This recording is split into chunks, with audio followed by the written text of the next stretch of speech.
es una preocupación global. En Estados Unidos estamos viendo la inflación más alta en 40 años, Europa, todas las Américas. O sea, el problema de la inflación nos afecta a prácticamente todos los países del mundo y Uruguay en particular. Y, y ¿a quién le afecta más la inflación? Y bueno, a la gente más humilde, a la que menos tiene. Y la inflación es un promedio, lo que suben en promedio los precios. Y tú decías en la introducción que justamente lo que más está subiendo son alimentos, combustible y transporte. Y justamente los rubros, los bienes que más consume la gente más humilde. Entonces, hoy en día la inflación es un problema siempre. Y tú decías, para comprar lo mismo, preciso más dinero. O sea, con el dinero que yo gano, compro mucho menos cosas. Si la inflación es 10%, en promedio, si antes compraba 10, hoy compro 9. Entonces, cuando nosotros tenemos una inflación alta en países desarrollados, en países con un alto ingreso per cápita, y bueno, es un problema. Pero cuando la alta inflación es en países con bajo ingreso per cápita, con población que consume muchos bienes como alimentos y es muy dependiente del transporte, y bueno, es un problema mucho más grande, ¿no? Y después hay otro tema, y es, ¿cuál es la raíz de este problema? La pregunta siguiente ¿es transitorio o es permanente? Y en el caso de Paraguay, parecería ser transitorio, porque cuando uno mira las causas de la alta inflación y las expectativas de los economistas, de los agentes, bueno, esperan que la inflación baje, ¿sí? Pero igualmente el golpe, uno se lo pega, ¿no? O sea, la inflación debería de bajar, y los componentes justamente que más subieron son los más volátiles, los que más fluctúan, los que más cambian, alimentos y combustibles, ¿no? ¿Y por qué está pasando todo eso? Bueno, hay una cuestión coyuntural en Paraguay con una sequía, pero además el conflicto en Ucrania y el aumento que hemos visto en los precios de los combustibles, ¿no? El conflicto por el lado de los alimentos y el aumento del precio de los combustibles ha exacerbado todo esto. Y para cerrar un poquito el tema combustibles, y hay un tema más también, hubo grandes cuellos de botella a la salida de la pandemia.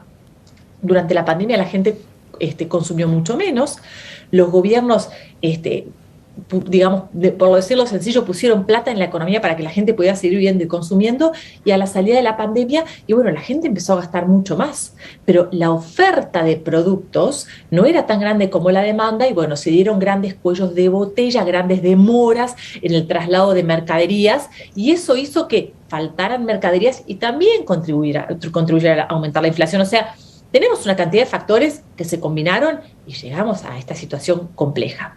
Este, bueno, es cuando el conflicto Rusia-Ucrania se empieza a resolver, cuando los cuellos de botella empiecen a resolver y todo eso, y bueno, esta situación debería de mejorar, pero en el interín, perdón, el tema combustibles, además de afectarnos el transporte propio, afecta el transporte de mercaderías, con lo cual encarece aún más las mercaderías. Así que estamos en una pequeña tormenta perfecta que no por afectarnos a todos deja de ser extremadamente dolorosa y extremadamente de manejar, en particular para los hogares de menores ingresos, ¿no? ¿Cuáles son los consejos para el consumidor, para el usuario? A ver, tenemos que, si queda algún resto de ahorro, tomar mano, es decir, tomar esos ahorros, endeudarnos, quizás para poder tener los mismos niveles de consumo de antes de estas cifras altas de inflación, o directamente ya nos acostumbramos a este ajuste de cinturones durante el tiempo que dure esta inflación elevada que esperamos que sea transitoria. Mira, Gladys, qué lindo es cuando uno puede dar soluciones, ¿no? Y en este caso son muy complejas, particularmente para la gente de menores ingresos que gasta todo su ingreso en consumo básico, ¿no? Ojalá no tengan que endeudarse, porque aparte nosotros esperamos que la inflación vuelva a retroceder, esperamos que la guerra llegue a un final en un tiempo relativamente cercano, pero nadie nos garantiza eso. Entonces, tomar deuda para mantener el consumo y no es una buena idea, hay que intentar evitarlo.